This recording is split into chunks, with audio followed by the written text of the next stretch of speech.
दीपक देता है रोशनी फैलाने की प्रेरणा, फलदायी वृक्ष देता है देने की प्रेरणा, मधुबन देता है महकते रहने की प्रेरणा, महान व्यक्ति देते हैं जीवन जीने की प्रेरणा। आओ प्रेरणा से दें हम सभी को प्रेरणा।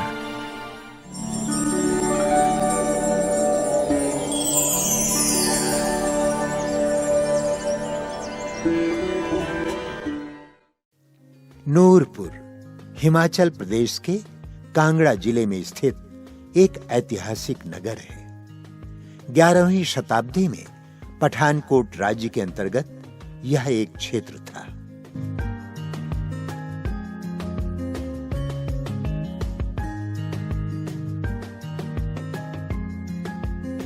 नूरपुर ब्रह्मा कुमारीज ईश्वरीय विश्वविद्यालय की मुख्य संचालिका हैं आदरणीय राजयोगिनी ज्योति दीदी जी। आपका जन्म 1974 में हिमाचल राज्य के मंडी जिले में हुआ। बचपन से आप भक्ति और पढ़ाई में विशेष रुचि रखती रही।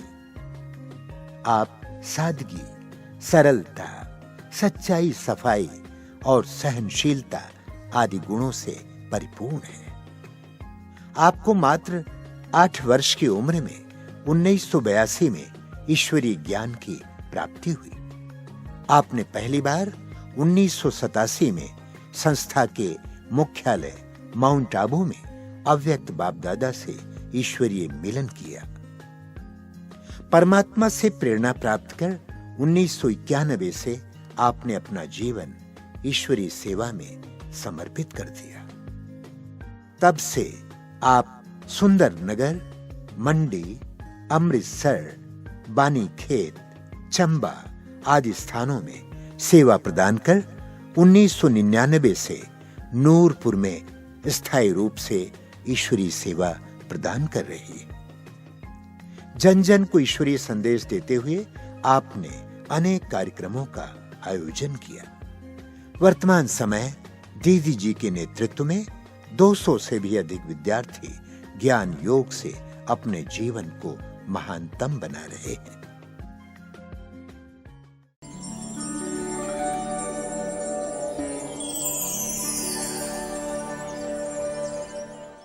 हमारा जो लौकिक परिवार था वो धार्मिक प्रवृत्ति वाला था और शुरू से ही भक्ति भावना, पूजा पाठ इन सब में वो विश्वास करते थे। तो धार्मिक प्रवृत्ति होने के कारण हम बच्चों में भी वही संस्कार थे। बचपन से ही हमारे भाई भाभी, ताया ताई जी, हम लोगों को जो है बचपन से सिखाया जाता था कि भक्ति करके, पूजा पाठ करके, नहा धो के उसके बाद भगवान को भोग लगा के फिर खाया जाता है। इससे पहले हम किसी भी बच्चों को कुछ नहीं दिया जाता था। लेकिन एक बार मैंने कहा कि बच्चे भूखे हैं, आप भगवान को भोग कब लगाएंगे? तो कहने लगे कि नहीं, हम भी भगवान को भोग लगा के फिर आपको खाना देंगे, पहले भगवान को लगाएंगे फिर आपके लिए। तो उस समय से जो है ये से संस्कार हमारे जीवन में भी पड़ते गए। तो जैसे जैसे वो भक्ति में गए तो हम लोग भी भक्ति, पूजा पाठ ये सब करते थे। लेकिन जैसे ही बाबा का ज्ञान मिला, बाबा का ज्ञान मिलने के बाद जैसे ही हमारे परिवार में भी ज्ञान की पराकाष्ठा हुई, उनको समझ आया, तो धीरे धीरे हम लोग अपने भाई भाभी के साथ जो है वो सेंटर जाना शुरू किया। क्योंकि वो सेंटर जाते थे और धीरे धीरे ऐसे ही हमारे घर में गीता पाठशाला खोली। तो जब बहनें आती थी तो हम लोग स्कूल जाते थे, तो बहनें पूछती थी क्या बनोगे? तो हम कहते थे कि अभी तो हम पढ़ रहे हैं, हमने टीचर बनना है। तो कहते थे क्या करेंगे पढ़ाई पढ़ के? अब बाबा तो देखो नर से नारायण बनाने के लिए आया, तो तुम लोग ये पढ़ाई पढ़ो ना। तो हमने कहा ये पढ़ाई भी पढ़ेंगे लेकिन बाद में, पहले हम दूसरी पढ़ाई पढ़ेंगे। तो ऐसे धीरे धीरे ज्ञान के जो है बहनों ने स्नेह प्यार दे दे के, फिर जैसे ही कभी बहनें इधर उधर जाती थी तो हम लोगों को कहते थे आज हमारे पास कोई नहीं है, सेंटर पर रहोगी 1 दिन के लिए, 2 दिन के लिए? तो हम कहते थे हाँ हम रहेंगे। तो ऐसे चलते चलते जब हम लोग 8th में आए तो एक बार सुंदरनगर में मेला लगा नलवाड़ का। तो वहाँ के बहन जी कहने लगे ज्योति मेरे पास कोई बहन नहीं है, तो कुछ दिन रुकेगी? तो मैंने कहा बहन जी अभी तो मैं पढ़ रही हूँ और अभी मैंने पढ़ाई पढ़नी है, तो अभी मैंने 8th भी नहीं कही है, तो अभी मैं पढ़ के फिर आऊँगी। तो कहने लगी नहीं अभी 2-4 दिन रुको, दूसरी बहन घर गई है। तो मैंने कहा ठीक है। तो उस दिन के बाद और आज का ये दिन, वो दिन आया ही नहीं कभी जब हम लौकिक परिवार की तरफ फिर मुड़ के देखा। तो ऐसे ही जैसे ज्ञान चले तो बहन जी कहने लगे अभी तू यहीं पढ़ जा मेरे पास। तो दादी चंद्रमणि जी भी आए हुए थे। तो दादी चंद्रमणि ने कहा कि कहाँ पढ़ना चाहती हो? तो मैंने भी कहा दीदी मैं सुंदर नगर में ही पढ़ना चाहती हूँ। तो जैसे ही पढ़ाई के साथ साथ सेंटर पर भी रहना शुरू किया, बहनों का स्नेह प्यार भी मिला और बाबा की भी पालना मिली। लेकिन जैसे हमारे एक इम्तिहान होता है तो ऐसे ही एक पेपर मेरे पास भी आया लौकिक परिवार की तरफ से।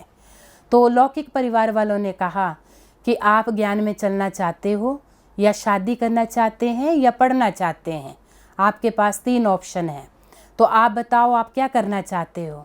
तो मैं सोच में पड़ गई। तो मैंने कहा अब मैं क्या करूं? तो मैंने कहा मुझे 2 दिन का वक्त दो, हम आपको बताएंगे। तो मेरा भाई बोलता अच्छा 2 दिन ले ले 4 दिन ले ले, पर बताना तुम्हें पड़ेगा। मैंने कहा ठीक है। 2 दिन के बाद फिर मैंने डिसाइड किया कि मुझे जो है ये ईश्वरीय पढ़ाई पढ़नी है और ये ईश्वरीय पढ़ाई पढ़ के मुझे नर से नारायण पदवी प्राप्त करनी है। तो जैसे ही 2 दिन के बाद मुझसे पूछा गया कि क्या डिसीज़न लिया, तो मैंने कहा मैंने मैट्रिक करके सेंटर पर रहना है और बाबा को अपनी सेवा का जीवन देना है। तो मुझे लौकिक परिवार से कोई किसी ने भी मना नहीं किया, क्योंकि हमारे तरफ से या हमारी फैमिली में और हमारे समाज में ये कहते थे कि जो लड़की करना चाहे वो उसको करने दो, उसको रोकना नहीं चाहिए। तो मेरी पूजा पाठ तो शुरू से ही था। तो ऐसे ही मैं ज्ञान में चल पड़ी और मुझे दादी चंद्रमणि ने भी कहा कि मैट्रिक आप सुंदर नगर में ही करो। लेकिन 87 में जब मैं फर्स्ट बार बाबा से मिली, तो जब बहनें जाने लगी माउंट आबू, तो सिर्फ उनको चढ़ाने के लिए मैं बस स्टैंड में गई। तो मुझे मेरे दीदी कहने लगे चलना है आपने। तो मेरे मन में एक संकल्प था कि अगर भगवान है तो बाबा आज तो मुझे इन्हीं 2 कपड़ों में मधुबन बुलाएंगे। तो दीदी के मुख से भी निकला, शीला दीदी के मुख से निकला कि ज्योति चलेगी? तो मैंने कहा हाँ क्यों नहीं चलूँगी दीदी, अगर आप कहो, पर मेरे पास तो कपड़े ही नहीं हैं। तो कहने लगे ले बाबा के घर में कोई कपड़े का कमी है, चलो आपको ले चलते हैं। तो मैं उन्हीं 2 कपड़ों में प्यारे बाबा के पास फर्स्ट टाइम मिली। और जब उन्होंने कहा कि आपको देखो बाबा ने कैसे बुलाया अचानक, अब हमने संकल्पों में भी नहीं सोचा था कि आप ऐसे आएंगे।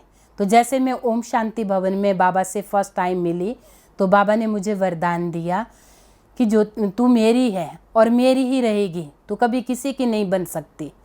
तो मुझे वो बात समझ नहीं आई उस समय बाबा मुझे क्यों कह रहे हैं ऐसे। लेकिन मैंने बाबा ने तोशा दिया, जैसे ओम शांति भवन में पर्सनली एक से मिलते थे। तो जैसे मैंने तोशा लिया तो मैंने बाबा को कहा कि बाबा मुझे एक तोशा और लेना है, लेकिन मुझे सुनना कुछ नहीं है।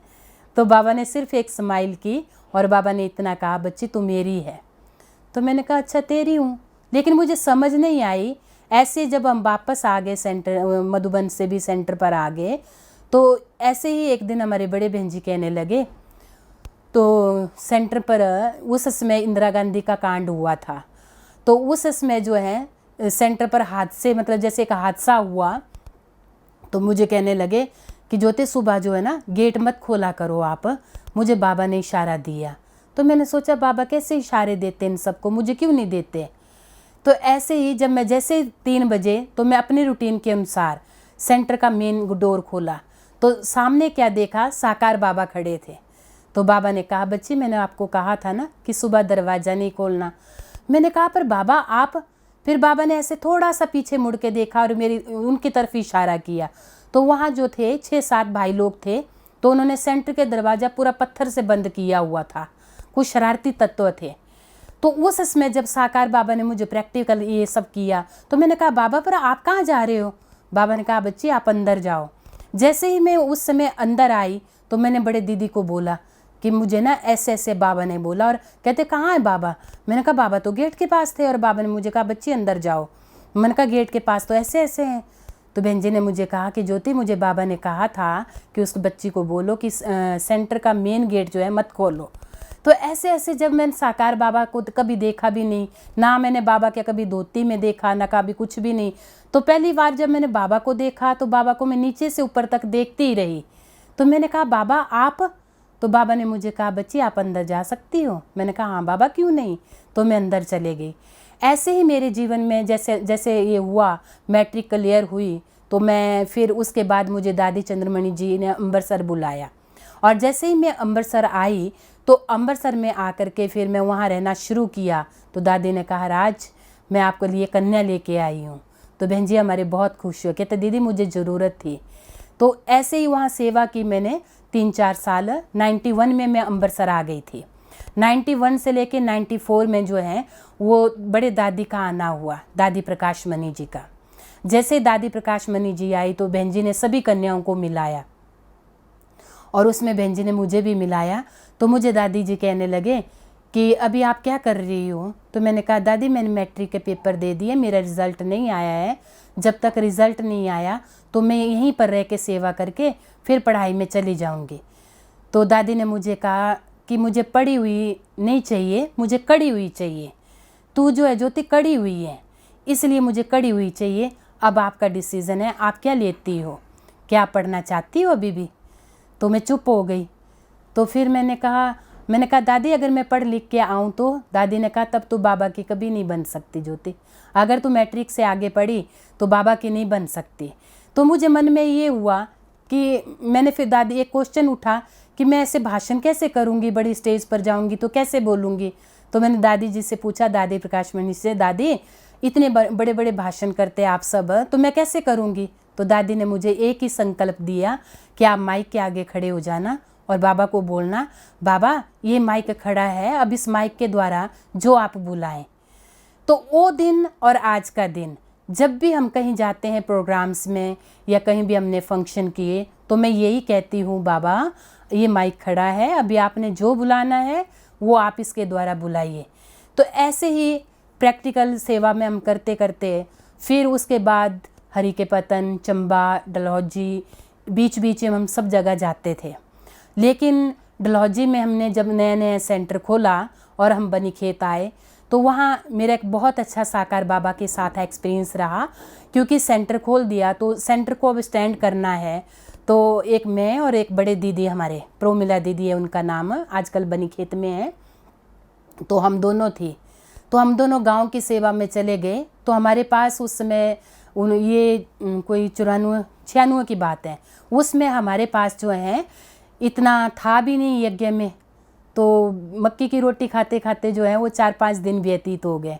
तो मैं जाते जाते साकार बाबा के कमरे में बाबा को बोल के गई, बाबा कि देखो हम इतनी सेवा करते हैं और क्या आप एक आटा भी नहीं दिला सकते हैं किसी से, रोज़ मक्की की रोटी खाती हूँ।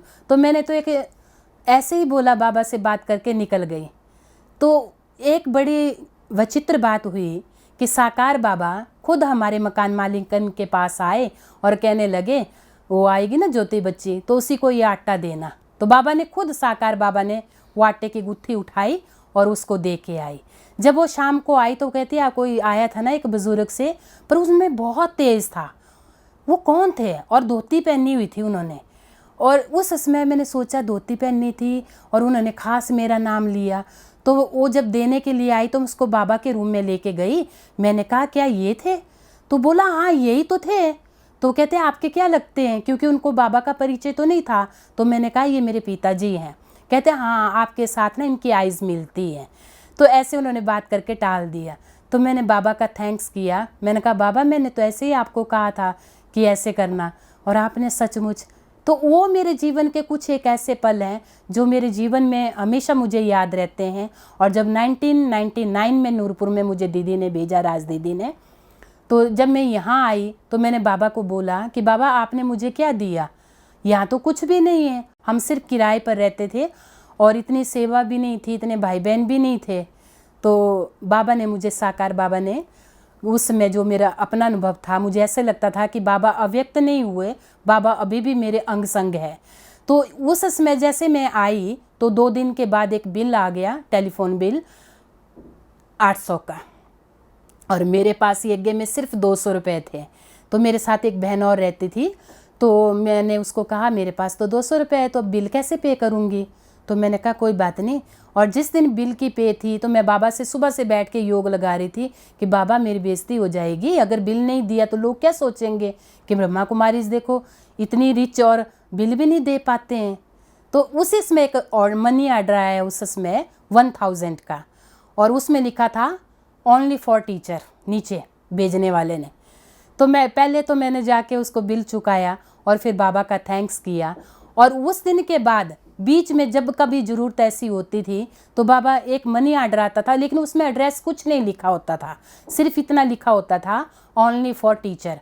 तो मैंने सोचा कि बाबा देखो इतने कमाल की बात है, हमने तो कभी आपको साकार में भी नहीं देखा, लेकिन आपने देखो अव्यक्त होते हुए भी हमें साकार में सब कुछ दिया।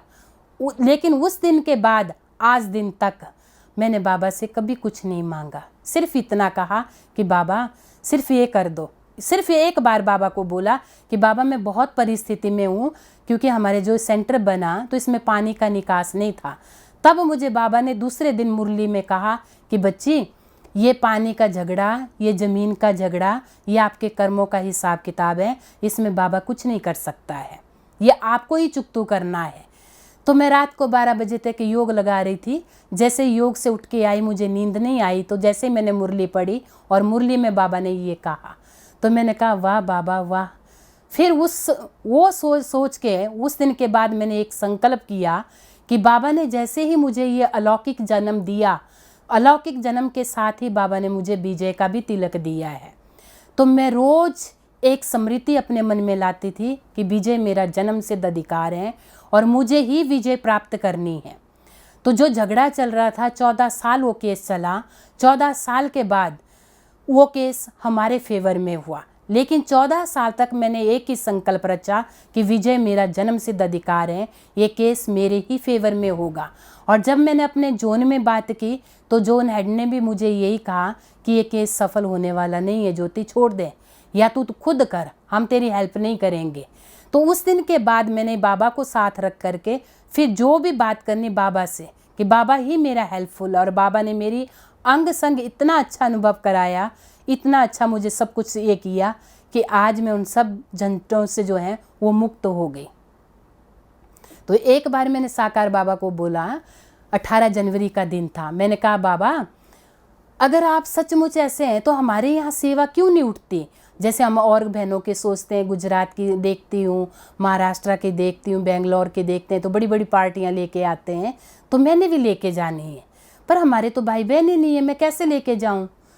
तब बाबा ने मुझे क्या दिखाया सुबह अमृत वेले कि हमारे थोड़े से भाई बहन थे, तो उनको दिखाया, और उसमें भी जैसे एक माता दिखाई दी और उसने झंडा लगाया हुआ था, लेकिन वो जगह मुझे स्पष्ट नहीं दिखाई दी। तो मैंने सोचा अच्छा पता नहीं बाबा क्या इशारा दे रहा है, मैं क्या समझूं अब। तो ऐसे इशारा समझ के उसमें दादी जी ने एक शांति का प्रोग्राम निकाला था, परिचय, जो सारे लोगों को बांट के उसमें सिग्नेचर करवाने थे। तो हमने गांव-गांव जाके सेवा की। तो उस दिन के बाद और आज दिन तक हमारी सेवा जो है वो दिन प्रतिदिन बढ़ती ही गई। तो मैं तो हमेशा यही कहती हूँ कि मेरे अंग संग जो है वो बाबा है। और आज भी मैं अपने भाई बहनों को भी यही प्रेरणा देती हूँ कि देखो भाई बहनों, जितनी भी परिस्थिति आए, कुछ भी हो जाए, लेकिन बाबा को कभी मत भूलना। बाबा हमारा साथी है और हर समय बाबा हमारा साथ देता है, लेकिन साथ तभी देंगे जब हम तन मन धन निस्वार्थ भाव से सेवा करेंगे। अगर जरा भी वहाँ स्वार्थ आ जाता है तो बाबा पीछे हट जाता है। ऐसे ही एक दिन मैं सुबह अमृत वेले कोई 2:30 बजे उठी, तो मैं अपने किचन में गई। तो जब मैं किचन में गई तो मैंने साकार बाबा को किचन में देखा एक झलक। तो मैंने अपने बड़े दीदी को फ़ोन किया, आज मुझे साकार बाबा की झलक देखी। कहते कहाँ? मैंने कहा किचन में। तो उन्होंने मुझे बहुत अच्छी बात बताई कि ज्योति रोज़ बाबा भंडारे में चक्कर लगाता है, इसलिए रोज़ भंडारा साफ़ होना चाहिए। तो हमें ये सिखाया हुआ था कि भंडारा साफ़ बिल्कुल क्लियर होना चाहिए, रात को कुछ भी जूठा नहीं रखना चाहिए। तो मैंने दीदी कहते हैं हाँ बाबा चक्कर लगाने आए थे ना इसलिए। तो ये साकार बाबा के साथ साथ का अनुभव मैं अपने भाई बहनों को भी कहती हूँ कि हर समय हर परिस्थिति में हमने बाबा को साथ ही रख के ऐसे ही हमने अपने पुरुषार्थ को आगे बढ़ाना है। जब से मैं बाबा की बनी हूँ मेरी एक सूक्ष्म धारणा है, एक तो पवित्रता मुझे अच्छी लगती है और दूसरी बात, मैंने आज तक अमृत वेला कभी मिस नहीं किया। जिंदगी में सिर्फ एक बार जब दादी चंद्रमणि, दादी प्रकाशमणि जी अमृतसर आए, सभी दादियाँ, ये 3 दादियाँ आई, गुलजार दादी जी भी आए थे, तो उसमें मेरे से एक दिन अमृत वेला मिस हो गया। तो उसमें रिकॉर्ड चलता था तो सुबह मैं ही बजाती थी। तो जब रिकॉर्ड मिस हो गया तो सभी को बुलाया कि रिकॉर्ड की किसकी ड्यूटी है, तो मैंने कहा मेरी। तो दादी कहती आज तो रिकॉर्ड बजा ही नहीं। तो मैंने फिर दादी ने हमारी बहन जी को कहते कि राज इसी को एक ड्यूटी देते हो, आप सब जगह इसको लगाती हो, ये ड्यूटी दूसरी बहनों को दो, ये क्या क्या करेगी। तो वो दिन और आज का दिन, ना तो मैंने कभी अमृत वेला मिस किया और ना ही कभी मैं अपनी धारणाओं में पक्की रही। मुझे खान पान की शुद्धता, ब्रह्मचर्य, ये सभी धारणाएं, स्वच्छता, पवित्रता, ये धारणाएं मुझे बहुत अच्छी लगती है। सूक्ष्म पुरुषार्थी हैं। जब मैं सुबह उठती हूँ तो उठ के जितनी भी इस विश्व में आत्माएं हैं, भटक रही हैं, चाहे रोगी है, दुखी है, सूक्ष्म में उन आत्माओं को रोज़ सकाश देती हूँ और बाबा के बच्चों का आह्वान करती हूँ कि हे आत्माएं, अभी भी अगर आप वंचित है, देवता धर्म की है, तो आइए आप भी समय से पहले अपना भाग्य बनाइए। अभी तो भगवान आपको बुला रहे हैं, जब हम चले जाएंगे तो फिर आप वंचित हो जाएंगे वर्षे से। तो सभी आत्माओं को सकाश देती हूँ। मेरा अंतिम लक्ष्य यही है, एक बाबा, एक मैं, बस, और दूसरा कोई भी नहीं।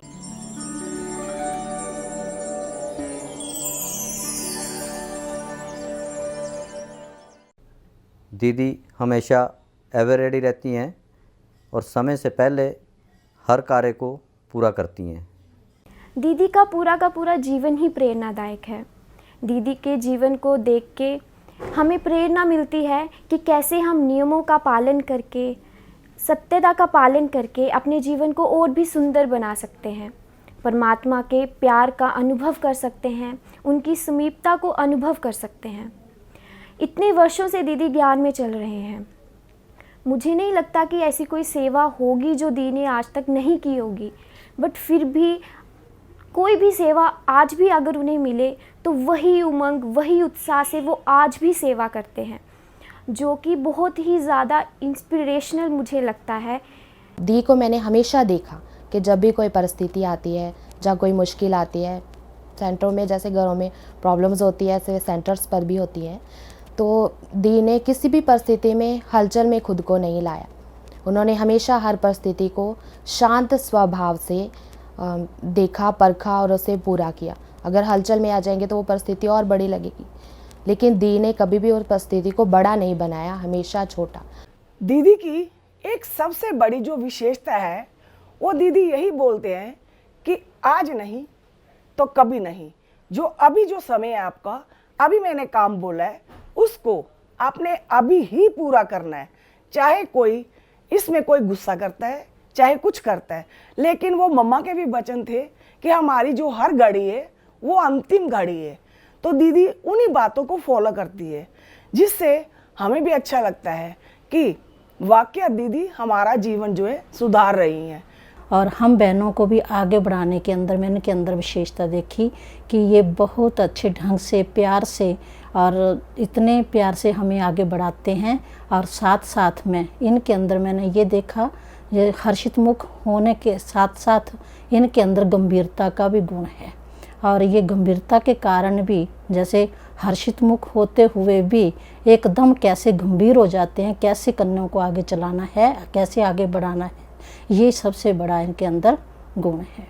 इनकी विशेषता ये है कि कोई भी बड़े से बड़ा कार्य हो उसको ये ठीक ढंग से निभा लेते हैं। ये किसी में पाई जाती है ये विशेषता। तो इनमें जैसे कोई भी बड़ा कार्य होता है तो उसको आसानी से कर लेते हैं और पूरा एडमिनिस्ट्रेशन इनका बिल्कुल ठीक है और इनसे हमने काफ़ी बातें सीखी हैं।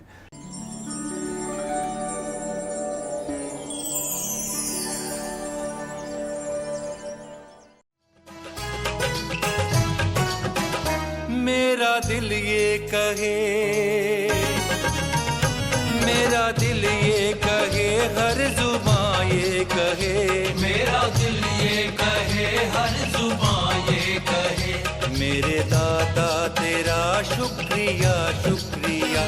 मेरा दिल ये कहे, हर जुबां ये कहे, मेरे दाता तेरा शुक्रिया शुक्रिया, मेरे दाता तेरा शुक्रिया शुक्रिया। नेमतों का तेरी शुक्रिया शुक्रिया, नेमतों का तेरी शुक्रिया शुक्रिया, रहमतों का तेरी शुक्रिया शुक्रिया। मेरा दिल ये कहे, हर जुबां ये कहे, मेरे दाता तेरा शुक्रिया शुक्रिया।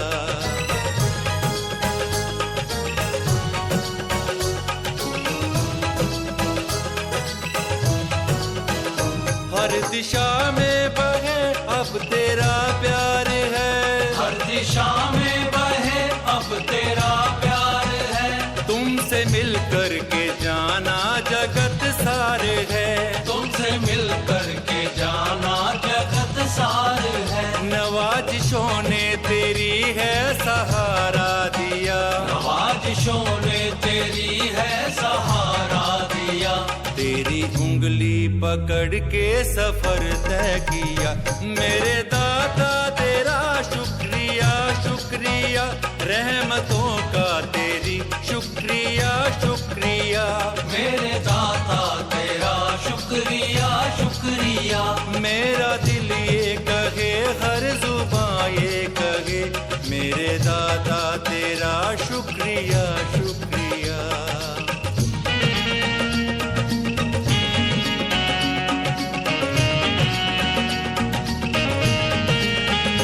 तुमको पा करके अब पासबां